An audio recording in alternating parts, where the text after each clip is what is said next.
जी नमस्कार, good morning. Class 9th के students ध्यान देंगे। Write the following write the following in decimal form and say what kind of decimal expansion each. ये जो है ए से लेकर एफ तक लिख दिए हैं, सबको डेसिमल एक्सपेंशन में चेंज करना है। उसके बाद किस टाइप के डेसिमल एक्सपेंशन होंगे ये आपको नोट करना है। जैसे कि पिछले लेक्चर्स में पढ़ लिए हैं, एक होता है टर्मिनेटिंग, दूसरा होता है नॉन टर्मिनेटिंग रिकरिंग, और थर्ड टाइप होता है नॉन टर्मिनेटिंग नॉन रिकरिंग। तो इसमें देखिए सब रेशनल नंबर दिए हैं, तो जब सब रेशनल होते हैं तो उसमें दो ही टाइप आपको मिल पाएगा या मिलेगा, terminating and non terminating recurring. तो फिलहाल यहाँ से यहाँ तक जो नंबर्स दिए हैं इसको आपको डेसिमल एक्सपेंशन में चेंज करना है। उसके बाद आपको ये नोट कर देना कि किस टाइप के होंगे, टर्मिनेटिंग होंगे या नॉन टर्मिनेटिंग रिकरिंग होंगे। तो सबसे पहले देखिए, जब 36 को 100 से डिवाइड करोगे 0.36 मिलेगा। तो ये तो डेसिमल एक्सपेंशन आगे बढ़ नहीं रहा है, तो ये हो जाएगा टर्मिनेटिंग, इसको बोलते हैं। दूसरे वाले को देखो डायरेक्ट नहीं लिख पाएंगे, तो यहाँ मिलेगा, डिवाइड करेंगे 0.0 लगा दिया, अभी नहीं डिवाइड होगा, 0 का 100 हो, 9 जा 99, 1 बच गया, 0 बढ़ जाएगा, 0 और बढ़ाने की जरूरत है तो 0 लिखना पड़ेगा, 9 जा 99, 1 0 एक जगह बढ़ाएंगे तो 0 बढ़ेगा। आइए देखते हैं 0 0 0 0 0 9 0 9 0 9 0 9 0 9 0 9 रिपीट हो रहा है, इसका मतलब ये हो जाएगा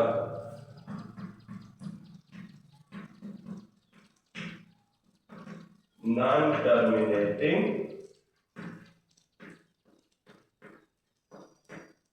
रिकरिंग, क्योंकि यहाँ 0 9 0 9 0 9 आता है, रिपीट हो रहा है। ऐसे तीसरे सॉल्व करेंगे।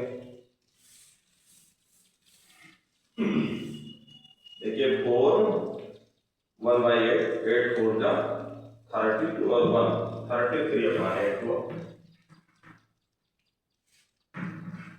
इसको इंप्रॉपर में चेंज कर लिए हैं, अब डिनोमिनेटर से डिवाइड करोगे 8 4 जा 32, 1 डेसिमल लीजिए 0, 8 2 जा कहाँ से 8 1 जा 8, 2 डेसिमल यूज कर दिए 0 बढ़ता रहेगा, 8 2 जा 16, 4 0, ये इतना इरेज कर देते हैं, 8 5 जा 40, कंप्लीट डिवाइड हुआ, ऐसा कोई भी रिमाइंडर नहीं हुआ। तो इस टाइप का जब कंप्लीट डिवाइड हो जाएगा तो ये क्या आया आपका टर्मिनेटिंग, ये होगा टर्मिनेटिंग डेसिमल एक्सपेंशन। उसके बाद ये सी रहा, सी के बाद डी देखिए 3/13 सॉल्व करोगे, जब 3/13 सॉल्व करेंगे 13 डिनोमिनेटर है जिससे 3 को डिवाइड करना है, 13 से 3 को डिवाइड करोगे, देखिए पहले तो डिवाइड नहीं होगा, 0.0, 13 2 जा 26, 4 0, 13 3 जा 39, 1 0, डिवाइड नहीं होगा, 0, 13 7 जा 98, 2 0, 13 1 जा 13, 7 0,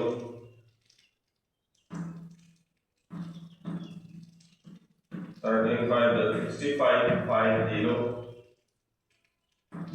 13 3 जा 39, 1 1, 13 8 जा 104,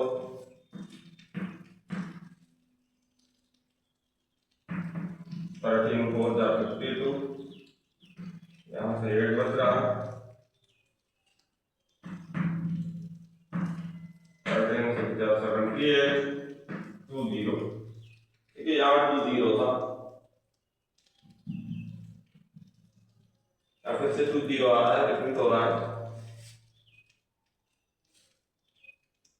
ये नंबर डिवाइड नहीं हो रहा है, कंप्लीट डिवाइड नहीं होगा, ये आपका मिल जाएगा नॉन टर्मिनेटिंग रिकरिंग। जो कंप्लीट डिवाइड नहीं होगा वो हो जाएगा नॉन टर्मिनेटिंग रिकरिंग मिलेगा। तो कुल मिलाकर हमें यह समझना है कि ये यहाँ से यहाँ तक देखो 1 2 छूट गए हैं, इसको आपको ऐसे डिवाइड कर लेना है। डिवाइड करोगे डेसिमल में लिखोगे, अगर कंप्लीट डिवाइड हो जा रहा है तो टर्मिनेटिंग लिख देंगे, कंप्लीट डिवाइड नहीं हो रहा है कुछ स्टेप के बाद उसको डिजिट रिपीट कर रहे हैं दोस्तों, नॉन टर्मिनेटिंग रिकरिंग लिख देंगे। इसमें टोटल आपको इतना ही टाइप का मिलेगा, या तो टर्मिनेटिंग होगा या तो नॉन टर्मिनेटिंग रिकरिंग मिल जाएगा।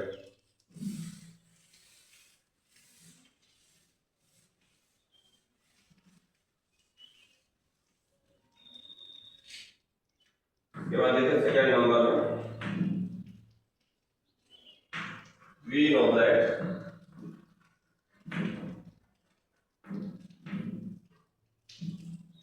1/7 equals 0.142857 बार।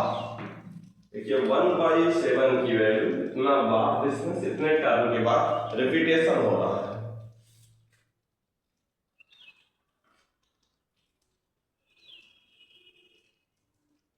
आपको फाइंड करना है वैल्यू ऑफ 2/7, 3/7, 4/7, 5/7, 6/7। जब 1/7 की वैल्यू दी है और इन सब की वैल्यू फाइंड करना है, देखो जब 2 से इसमें मल्टीप्लिकेशन कर दोगे 2/7 मिल जाएगा, 3 से मल्टीप्लिकेशन कर दोगे 3/7 हो जाएगा, 4 से मल्टीप्लिकेशन करोगे 4/7 होगा, 5 से मल्टीप्लिकेशन करोगे 5/7 होगा, 6 से मल्टीप्लिकेशन करोगे 6/7 होगा। तो सीधे सीधे हमें समझना है जो डेसिमल एक्सपेंशन दिए हैं इसमें आपको 2 से 3 से 4 से 5 से 6 से और 7 से और 6 से मल्टीप्लिकेशन करना है, आंसर मिल जाएगा। देखिए 2/7 ऐसे हम लिख सकते हैं, ये 2 लिखेंगे, 1/7 का एक्सपेंशन लिखेंगे 0.142857, आप मल्टीप्लिकेशन करोगे इसका इससे आंसर मिल जाएगा 2 7 14।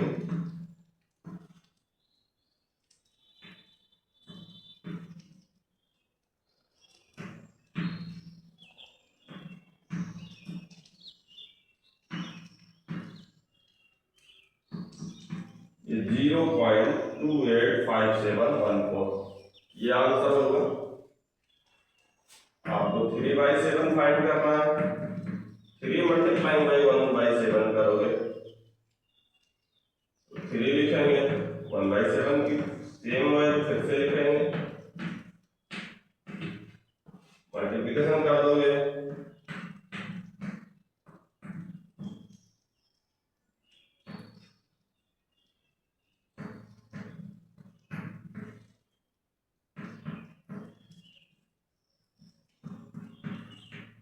ये आपका मिल जाएगा।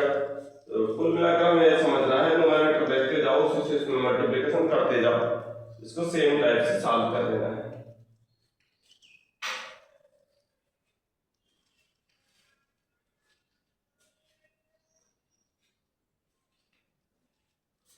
इसके लिए 4 से मल्टीप्लिकेशन करोगे, इसके लिए 5 से मल्टीप्लिकेशन करोगे, इसके लिए 6 से मल्टीप्लिकेशन करोगे, सेम टाइप सॉल्यूशन फाइंड हो जाएगा।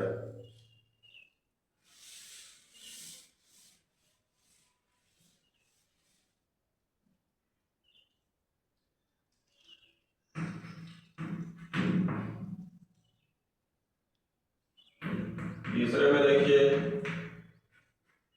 Express the following in P/Q form, express the following in P/Q form।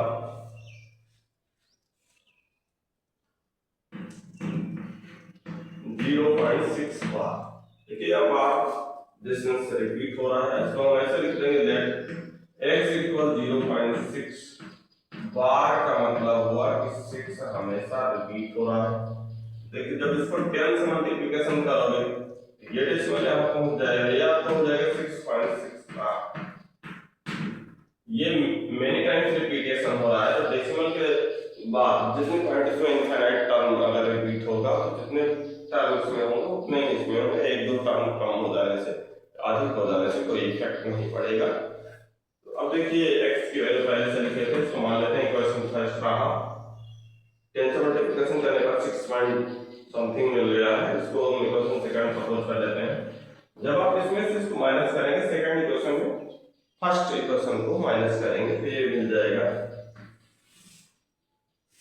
देखिए 10x माइनस x यहाँ मिलेगा आपको 6.6666 माइनस 0.6 यहाँ माइनस करोगे आप 9x होगा, और यहाँ माइनस करोगे तो देखिए ये डेसिमल वाले जो है एक दूसरे से माइनस हो जाएंगे, यहाँ ओनली 6 बच जाएगा। जब x की वैल्यू फाइंड करना है तो 6 ये 9 का मल्टीप्लिकेशन है डिनोमिनेटर में जाएगा, आप 3 से डिवाइड करेंगे 3 3 जा 3 2 जा, तो देखते हैं कि 2/3x की वैल्यू मिल जाएगी। यहाँ हम x किसको सपोज किए थे, इसको x से सपोज किए थे, तो जब x इसको सपोज किए थे और यहाँ x की वैल्यू 2/3 मिल जा रही है, इसमें यही वैल्यू आपकी p/q फॉर्म में मिल गई है, इसका आंसर 2/3 मिल जाएगा। तो जो डेसिमल एक्सपेंशन दिए होंगे उनको p/q फॉर्म में अगर चेंज करना है तो इस प्रोसेस से आप चेंज करेंगे। इसमें ध्यान देना है कि जब हम मल्टीप्लिकेशन करें डेसिमल पॉइंट के बाद वाले डिजिट सेम हो जाने चाहिए। जब डेसिमल के बाद वाला डिजिट कुछ ऐसे नंबर से मल्टीप्लिकेशन करोगे 10 से 100 से 1000 से, जिससे डेसिमल के बाद वाले डिजिट जब सेम हो जाएंगे तो इस इक्वेशन में से इसको माइनस करके इस तरीके से आप सॉल्व कर पाएंगे।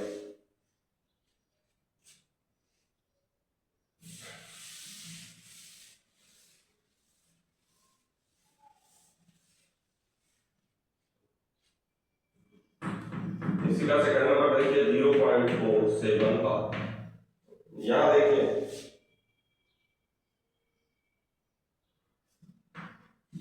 0.47 बार, इसमें 47 तो लिखे हैं, 4 पर बार नहीं लगा है, 7 पर बार लगा है, इसको हमें p/q के फॉर्म में कन्वर्ट करना है। तो फिर सेम वर्क करेंगे हम, x इक्वल सपोज करेंगे ये 0.47 का एप्लीकेशन हो रहा है, 4 सेम लिखा रहेगा। अब इसमें देखिए जब 10 से मल्टीप्लिकेशन करोगे तो यहाँ मिल जाएगा, तो कर दिए 10 से मल्टीप्लिकेशन कर दिए 4.7777। देखिए इसमें और इसमें क्या डेसिमल के बाद वाले डिजिट सेम मिल रहे हैं, इसमें और इसमें क्या डेसिमल के बाद वाले डिजिट सेम मिल रहे हैं। यार देखिए 477 यहाँ वाले 77 डेसिमल के बाद के डिजिट सेम तो नहीं है, जब नहीं है तो इसमें हम फिर से एक बार और 10 से मल्टीप्लिकेशन करते हैं, इसमें कह रहे हैं चाहे डायरेक्ट कर रहे हैं इसमें 100 से, और चाहे इसमें कह रहे हैं एक बार फिर 10 से। तो देखिए इसी में मान लो इक्वेशन फर्स्ट लिख दिए थे, ये वाला इक्वेशन सेकंड लिखे हैं, तो इक्वेशन फर्स्ट में हम 100 से मल्टीप्लिकेशन करते हैं तो ये मिल जाएगा 100x इक्वल, ये डेसिमल एक स्टेप यहाँ एक स्टेप यहाँ पहुंच जाएगा, ये आपका होगा 47.7777। जब 100 से मल्टीप्लिकेशन करोगे तो 47.7777 मिलेगा। अब देखिए क्या इसमें इसमें या इसमें इसमें या इसमें इसमें किन दो इक्वेशन के डेसिमल जस्ट बार के डिजिट सेम है। तो यहाँ देखिए जब सेकंड और थर्ड वाले को देखते हैं तो इसमें तो डेसिमल के बाद के डिजिट सेम है, तो हम थर्ड वाले इक्वेशन में से सेकंड वाले इक्वेशन को माइनस करेंगे, क्योंकि डेसिमल पॉइंट के बाद के डिजिट सेम है तो माइनस होके वो 0 हो जाएंगे। तो जब इसमें से इसको हम माइनस करेंगे, देखिए इसमें से माइनस करोगे 100x माइनस 10x इक्वल 47.7777 ये होगा 90x, ये डेसिमल एक्सपेंशन के बाद वाले सब माइनस हो जाएंगे, 47 माइनस 4, ये 90x इक्वल 47 माइनस 4 आपका आएगा 43, x इक्वल आपका मिल जाएगा 43/90। देखिए ये जो 0.47 बार था वो आपका बाई क्यू के फॉर्म में कन्वर्ट हो चुका है, जिसका वैल्यू 43/90 मिल रहा है। सेम टाइप कोई भी डेसिमल एक्सपेंशन दिए होंगे उसको पी बाई क्यू के फॉर्म